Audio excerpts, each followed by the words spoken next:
ಚಾಮರಾಜನಗರದ ವಿಷಯ ಅಂತ ಅಂದ್ಕೊಂಡಿದ್ದೀನಿ ನಾನು. ಅದೇ ವಿಷಯ ತಾನೆ, ಚಾಮರಾಜನಗರದ ವಿಷಯಕ್ಕೆ ಅದು ಯಾತಕ್ಕೆ ಆ ಥರ ಗ್ರಾಮಸ್ಥರಿಗೆ ಆತಂಕ ಮೂಡೋ ಅಂಥ ಸಂದರ್ಭ ಯಾಕೆ ಸೃಷ್ಟಿಯಾಯಿತು ಅಂತ ನಮಗೆ ಗೊತ್ತಿಲ್ಲ. ಆದರೆ ಮೊದಲನೇ ಈಗಲೂ ಹೇಳ್ತೀನಿ, ಮುಂದಕ್ಕೂ ಹೇಳ್ತೀನಿ, ಅವ್ರು ಆತಂಕ ಪಡೋ ಅವಶ್ಯಕತೆ ಖಂಡಿತ ಇಲ್ಲ.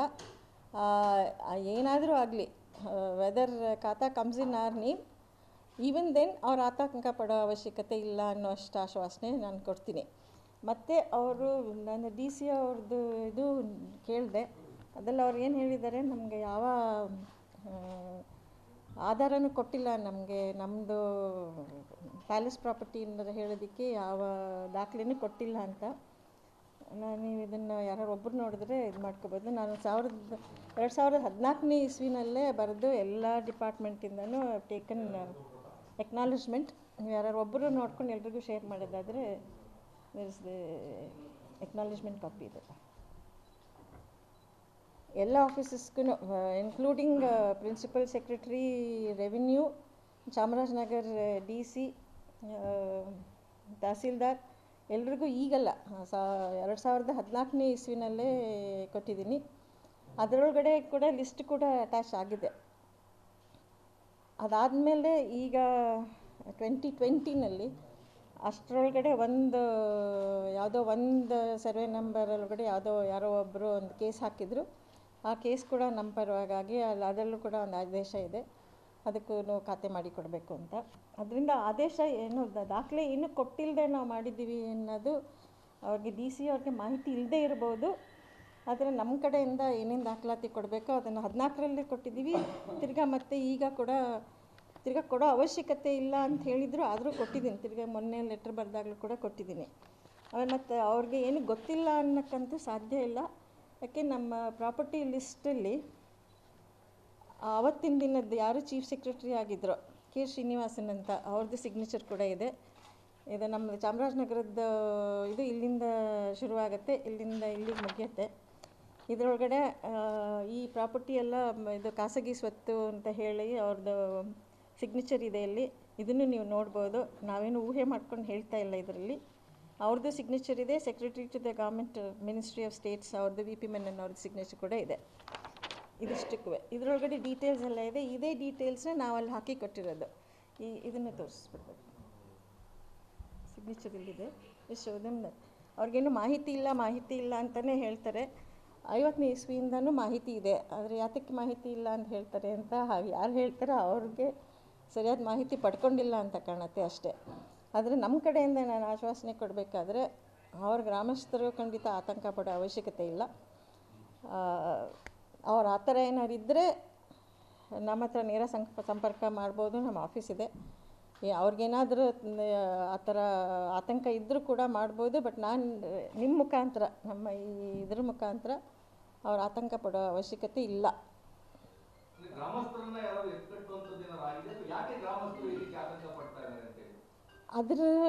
ನಾನು ಊರಲ್ಲಿರಲಿಲ್ಲ, ಇದ್ರ ವಿಚಾರನೇ ನನಗೆ ಗೊತ್ತಿಲ್ಲ. ನಮಗೆ ಅವರು ಮಾಹಿತಿ ಇಲ್ಲ ಅಂತ ಹೇಳಿದಾಗ ಎಲ್ಲಿ ಗೊತ್ತಿಲ್ಲ, ಅಲ್ಲಿ ಸ್ಥಳದಲ್ಲಿ ಏನಾಗಿದೆ ಅನ್ನೋದು ನಮ್ಗೆ ಗೊತ್ತಿಲ್ಲ. ನಮ್ಮ ಜಮೀನು ಕಿತ್ಕೊಂಡ್ಬಿಡ್ತಾರೆ, ನಮ್ಮ ಮನೆ ಕಿತ್ಕೊಂಡ್ಬಿಡ್ತಾರೆ. ಹಾಗಾಗಿ ನಮ್ಮನ್ನು ನಾವೆಲ್ಲಿಗೆ ಹೋಗ್ಬೇಕು ಅನ್ನೋದು ಇದು ಆತಂಕ ಇರುವಂಥದ್ದು ವಾಸ್ತವವಾಗಿ. ಅದು ಆತಂಕ ಇದ್ದರೆ ಅವ್ರೇನು ಹೇಳ್ತಾರೆ, ಗಿಫ್ಟ್ ಕೊಟ್ಟಿದ್ದಾರೆ ಅಂತ ಹೇಳ್ತಿದ್ದಾರಲ್ಲ, ಆ ಥರ ಗಿಫ್ಟ್ ಕೊಟ್ಟಿದ್ದಾಗ ನಾವು ಕಿತ್ಕೊಳ್ಳೋ ಅವಶ್ಯಕತೆ ಇದೆಯಾ? ಅದು ನನಗೆ ಆ ಗಿಫ್ಟ್ ಕೊಟ್ಟು ನಾನು ಹಿಂದೆ 2014ರಲ್ಲಿ ಕೇಳಿದ್ದೀನಿ ಅವ್ರನ್ನ. ಅವ್ರು ಆ ಥರ ಇದ್ದರೆ ನನಗೆ ಬರಿಬೋದಾಗಿತ್ತು. DC ಗೂ ಬರೆದಿದ್ದೀನಿ, ತಹಸೀಲ್ದಾರ್ಗೂ ಬರೆದಿದ್ದೀನಿ, ಗೌರ್ಮೆಂಟ್ ಆಫ್ ಕರ್ನಾಟಕಗೂ ಬರೆದಿದ್ದೀನಿ. ನಮ್ಗೆ ಅದ್ರ ಬಗ್ಗೆ ಏನೂ ಹೇಳಿಲ್ಲ. ಈಗ ಮೊನ್ನೆ ಅವರು ಕಂದಾಯ ಗ್ರಾಮ ಮಾಡ್ತೀವಿ ಅಂತ ಹೇಳಿದಾಗಾದರೂ ನಮ್ಮ ನಾಲೆಡ್ಜಿಗೆ ತಂದು ಮಾಡಿದರೂ ಈ ಆತಂಕ ಆಗ್ತಾ ಇರಲಿಲ್ಲ ಅಂತ ನಮ್ಮ ಭಾವನೆ. ಯಾತಕ್ಕೆ ನನಗೆ ಗೊತ್ತಿಲ್ಲ. ಹೌದು, ಆವಾಗ ನಾನು ಇರಲಿಲ್ಲಲ್ಲ, ನನಗೆ ಕೊಟ್ಟಿರಲಿ. ನಾವು ಗ್ರಾಮಸ್ಥರಿಗೆ ಗಿಫ್ಟ್ ಕೊಟ್ಟಿದ್ರೆ ಅವ್ರ ಹತ್ರ ಇರುತ್ತಲ್ವ, ನಾವು ಅದನ್ನು ಯಾತಕ್ಕೆ ಅವ್ರಿಗೆ ತೊಂದರೆ ಮಾಡೋಕ್ಕೆ ಹೋಗ್ತೀವಿ? ಆ ಥರ ಗಿಫ್ಟ್ ಇರೋದಿದ್ದರೆ ನಾವು ತೊಂದರೆ ಮಾಡೋಕ್ಕಾಗಲ್ಲ. ಒಂದು ಪಕ್ಷ ಅದೇನಾದರೂ ಇರಲಿ, ಅವರು ಏನೇ ಕಾರಣಕ್ಕೂ ಆತಂಕ ಪಡೋ ಅವಶ್ಯಕತೆ ಇಲ್ಲ. ಅಲ್ಲ ಮತ್ತೆ ಜಮೀನು ನಿಮ್ಮ ಹೆಸರಿಗೆ ಬಂದ್ಬಿಟ್ರೆ ಅವ್ರ ಆತಂಕ ನಮ್ಮ ಹೆಸ್ರಿಗೆ ಬಂದರೂ ಅವ್ರಿಗೆ ನಾನು ಆತಂಕ ಮಾಡೋ ಸಂದರ್ಭ ಸೃಷ್ಟಿ ಮಾಡಲ್ಲ. ಇದಕ್ಕಿಂತ ಇನ್ನೇನು ಆಶ್ವಾಸನೆ ಕೊಡೋಕ್ಕಾಗಲ್ಲ. ಅಂದ್ರೆ ತಮ್ಮ ಹೆಸರಿಗೆ ಬಂದರೂ ನಾನು ಅವ್ರಿಗೆ ನಾನು ಆತಂಕ ಕೊಡೋ ಅಂತ ಇದು ಮಾಡಲ್ಲ. ಈಗಿನ ಜಿಲ್ಲಾಧಿಕಾರಿಗಳು ಏನ್ ಮಾಡಿದ್ದಾರೆ ಅಂದ್ರೆ ತಾವು ಏನು ಪತ್ರವನ್ನ ಬರೆದಿದ್ದೀರಾ, ಪತ್ರ ತಲುಪಿದೆ. ಹೌದು. ನೀವೇನು 2014 ದಾಖಲೆ ಕೊಟ್ಟಿದ್ದೀರಾ, ಆ ದಾಖಲೆಗಳು ಯಾವುದನ್ನು ನನಗೆ ಕೊಟ್ಟಿಲ್ಲ, ಬರೀ ಪತ್ರ ಬರೆದಿರೋದು ಅಂತ ಹೇಳ್ತಾರೆ. ಖಂಡಿತ. ಆ ದಾಖಲೆಗಳನ್ನ ಈಗ ಮತ್ತೆ ಕೊಡುವಂತ ಕೆಲಸ ಆಗುತ್ತಾ ಅಂತ 2014 ಕೊಟ್ಟಿದ್ದೀನಿ ಅಂತ ಈಗ ಹೇಳ್ತಾ ಇರೋ ತಾವು. ಇಲ್ಲ 2014 ಕೊಟ್ಟಿರೋದು ಈಗ ಅವ್ರು ತೋರಿಸಿದ್ರಲ್ಲ, ಮತ್ತೆ ತಲುಪಿಸ್ತೀರಾ ಅವ್ರಿಗೆ ದಾಖಲೆನ ಅಂತ? ಅವ್ರ ಹತ್ರ ಇದೆ. ಇದು ಇದು ಇದೆಯಲ್ಲ, ಇದು ಈಗ ತೋರಿಸಿದ್ನಲ್ಲ, ಇದು ತೋರಿಸಾಯ್ತಾ? ಇದು ಇದೆಯಲ್ಲ, ಇದು ಎಲ್ಲ ಇದು ಸರ್ಕಾರದಲ್ಲಿ ಎಲ್ಲರ ಹತ್ರನೂ ಇದೆ. ಎಲ್ಲ ಡಿ ಸಿಗಳು ಚೇಂಜ್ ಆಗಿರ್ತಾರೆ ಸರಿ, ಆದರೆ ಡಿ ಸಿಗಳು ಚೇಂಜ್ ಆಗ್ತಾರೆ ಅಂದ್ಬಿಟ್ಟು ನಮಗಾಗಲಿ ಗ್ರಾಮಸ್ಥರಿಗಾಗಲಿ ಮಾಹಿತಿ ಕೊಟ್ಟಿಲ್ಲ ಅಂದರೆ ಇನ್ನೊಂದು ವಿಚಾರ ನಿಮ್ಮ ಹೆಸರಿಗೆ ಬಂದರೂ ಕೂಡ ಅದೇ ಕಂಟಿನ್ಯೂ ಆಗ್ತಾರೆ ಮೇಡಮ್. ನಮಗೆ ಬಂದರೂ ಕೂಡ ಅವ್ರಿಗೆ ನಾವು ತೊಂದರೆ ಕೊಡಲ್ಲ.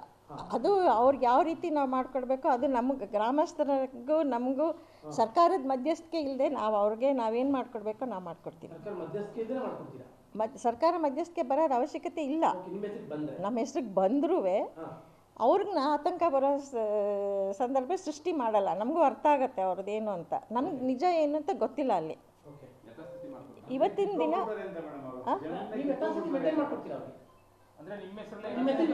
ನಮ್ಮ ಹೆಸರು ಒಂದು ಅಲ್ಲಪ್ಪ, ನನಗೆ ಇವತ್ತಿಗೆ ನಾನು ಇಷ್ಟೇ ಹೇಳ್ಬೋದು. ಯಾಕೆ ಅಲ್ಲಿ ಎಷ್ಟು ಜನ ಇದ್ದಾರೆ ಏನು ಗೊತ್ತಿಲ್ಲ ನನಗೆ. ಅದ್ರ ಬಗ್ಗೆ ನನಗೇನು ಇಲ್ಲ. ಅದೇನಾರು ನನಗೆ ಇವತ್ತು ಬಂದರೆ ಇಂಥವರು ಇದು ಅಂತಂದರೆ ಇದು ಮುಂದಕ್ಕೆ ಹೇಗೆ ಅವ್ರು ಏನು ಮಾಡ್ತಾರೆ, ಸರ್ಕಾರದವರು ಕನ್ಸರ್ನ್ಡ್ ಆಫೀಷಿಯಲ್ಸ್ ಏನು ಮಾಡ್ತಾರೆ ಅಂತ ಗೊತ್ತಿಲ್ಲ. ಮತ್ತು ಗ್ರಾಮಸ್ಥರಿಗೆ ನನ್ನ ಕಡೆಯಿಂದ ನಾನು ಆಶ್ವಾಸನೆ ಕೊಡೋದು ಇಷ್ಟೇ, ಅವ್ರಿಗೆ ತೊಂದರೆ ಆಗೋವಂಥದ್ದು ಏನೂ ಮಾಡಲ್ಲ. ಅವ್ರಿಗೆ ಅಲ್ಲ, ಅವರು ಮೊದಲನೇದಾಗಿ ಅವರು ಗಿಫ್ಟ್ ಕೊಟ್ಟಿದ್ದಾರೆ ಅಂತಾರೆ. ನನಗೆ ಅದ್ರ ಬಗ್ಗೆ ಗೊತ್ತಿಲ್ಲ. ಅವ್ರು ಗಿಫ್ಟ್ ಕೊಟ್ಟಿದ್ರೆ ಅವ್ರ ಹತ್ರ ಇರುತ್ತಲ್ವ, ಅದರ ಬಗ್ಗೆ ನಾನೇನು ಮಾತಾಡೋಕ್ಕೆ ಹೋಗಲ್ಲ. ಅವ್ರು ಗಿಫ್ಟ್ ಕೊಟ್ಟಿದ್ರೆ ನಾವು ಕಿತ್ಕೊಳ್ಳೋ ಅವಶ್ಯಕತೆಯೂ ಇಲ್ಲ. ಒಂದು ಪಕ್ಷ ಆ ಥರ ಏನು ಇಲ್ಲದೆ ಇದ್ದರೂ ಕೂಡ ಅವ್ರಿಗೆ ತೊಂದರೆ ಅಂತೂ ಮಾಡಲ್ಲ. ನಾನು ಖಂಡಿತ ಅವ್ರಿಗೆ ಅಷ್ಟು ಆಶ್ವಾಸನೆ ಕೊಡ್ತೀನಿ ನಾನು. ಯಾಕೆ ನನಗೆ ಯಾರಿದ್ದಾರೆ ಇಲ್ಲ ಅಂತ ಗೊತ್ತಿಲ್ಲ. ಅಲ್ಲಿ 200 ಜನ ಅಂತ ಅಂದ್ಬಿಟ್ಟು ನಾಳೆ 500 ಜನ ಬಂದರೆ ಅದಕ್ಕೂ ಗೊತ್ತಾಗಲ್ಲ ನಮಗೆ. ಸೊ ಅದರಿಂದ ನನಗೆ ಆ ಗ್ರಾಮಸ್ಥರು ನಮಗೆ ನೇರ ಸಂಪರ್ಕ ಇದ್ದರೆ ಯಾವ ತೊಂದರೆನೂ ಆಗ್ತಿರ್ಲಿಲ್ಲ. ಇಲ್ಲ ಡಿ ಸಿ ನಮಗೇನಾದರೂ ಮೊದಲು ಅವ್ರಿಗೆ ಈ ಥರ ಈ ಆತಂಕ ಬರೋ ಸಂದರ್ಭ ಸೃಷ್ಟಿ ಆಗೋಕ್ಕೆ ಮುಂಚೆ ಅವರು ಕಂದಾಯ ಗ್ರಾಮ ಮಾಡ್ತೀವಿ ಅಂತ ನಮಗೇನಾದರೂ ನಮ್ಮ ನಾಲೆಜಿಗೆ ತಂದಿದ್ದಿದ್ದರೆ ಈ ಥರ ಆಗ್ತಾನೇ ಇರಲಿಲ್ಲ. ಖಂಡಿತ ಬಿಡ್ತೀವಿ. ಅದೇ ಗಿಫ್ಟ್ ಕೊಟ್ಟಿರೋ ದಾಖಲೆ ಇದ್ರೆ ನಾವು ಯಾತಕ್ಕಪ್ಪ ಮಾಡೋಕ್ಕೆ ಹೋಗ್ತೀವಿ. ಇಲ್ಲಿ ಇಲ್ಲೂ ಒಂದು ಕಡೆ ಹೌದು, ನಾವು ಕೊಟ್ಟಿರೋದು ಕಂದಾಯ ಗ್ರಾಮ ಮಾಡ್ತಿದ್ದಾರೆ ಅಂತ ಗೊತ್ತಾದಕ್ಕೋಸ್ಕರನೇ ನಾವು ಅರ್ಜಿ ಕೊಟ್ಟಿರೋದು. ಅವ್ರು ಕಂದಾಯ ಗ್ರಾಮ ಮಾಡಬೇಕು ಅನ್ನೋ ಉದ್ದೇಶ ಇದ್ದಿದ್ರೆ ನಮ್ಗೆ ಒಂದು ಮಾತು ತಿಳಿಸ್ಬೋದಾಗಿತ್ತು. ನಾವು ಕಾಯಿ ಬಿಡ್ತೀವಿ. ಅವ್ರದ್ದು ಏನಿದೆಯೋ ಗಿಫ್ಟ್ ಏನು ಕೊಟ್ಟಿರ್ತಾರೋ ಅದು ಹಳೇದು ಅಷ್ಟೇ. ಅದು ನಾವು ಗ್ರಾಮಸ್ಥರಿಗೆ ನಮ್ಮ ವಿರೋಧ ಇಲ್ಲ. ಮಾಹಿತಿ ಬಂತು ಹಿಂಗೆ ಕಂದಾಯ ಗ್ರಾಮ ಮಾಡ್ತಾ ಇದ್ದಾರೆ ಅಂತ, ಅದರೊಳಗಡೆ ನಮ್ಮ ಜಮೀನು ಸೇರ್ಕೊಂಡಿದೆ ಅಂತ ಗೊತ್ತಾದದಕ್ಕೆ ನಾವು ಅರ್ಜಿ ಕೊಟ್ಟಿದ್ದೀವಿ. ಅವ್ರೇನಾರು ನಮಗೆ ಹೇಳಿದ್ದಿದ್ದರೆ ಈ ಕಂದಾಯ ಗ್ರಾಮ ಮಾಡ್ತಾಯಿದ್ದೀವಿ, ನಿಮ್ಮ ಜಾಗನೂ ಅದ್ರೊಳಗೆ ಸೇರ್ಕೊಳ್ಳುತ್ತೆ ಅಂತ ಹೇಳಿದ್ದಿದ್ರೆ ಈ ಥರ ಆತಂಕ ಬರ್ತಾ ಇರಲಿಲ್ಲ ಅಂತ. ಮಿಡ್ಲ್ ಮ್ಯಾನ್ ಯಾರೂ ಇಲ್ಲಪ್ಪ ನಮ್ಮ ಕಡೆಯಿಂದ, ಯಾರೂ ಮಿಡ್ಲ್ ಮ್ಯಾನ್ ಇಲ್ಲ. ಗೌರ್ಮೆಂಟ್ ಮಿಡ್ಲ್ ಮ್ಯಾನ್ ಆಗೋ ಅವಶ್ಯಕತೆಯೇ ಇಲ್ಲ. ಗೌರ್ಮೆಂಟ್ ಯಾಕೆ ಮಿಡ್ಲ್ ಮ್ಯಾನ್ ಆಗಬೇಕು?